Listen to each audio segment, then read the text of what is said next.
750 лица кои поднале барање за легализација уште во 2011 година се уште немаат доставено соодветен елаборат, иако рокот за поднесување на истиот превршува до крајот на 2016 година. Општина Виница ги известува граѓаните дека рокот за поднесување на геодетски елаборати за утврдување на правен статус на бесправен објект е до 31.12.2016 и се однесува на оние кои поднале барање во 2011 година и за оние кои поднале барање за легализација на тераси во 2014-2015 година.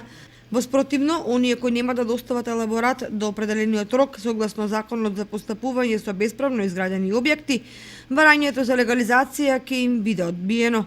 Оние жители кои поднале барање за легализација на бесправен објект во периодот од декември 2015 до 31 март 2016 година, рокот за доставување на геодетски елаборати е до 31 декември 2017 година.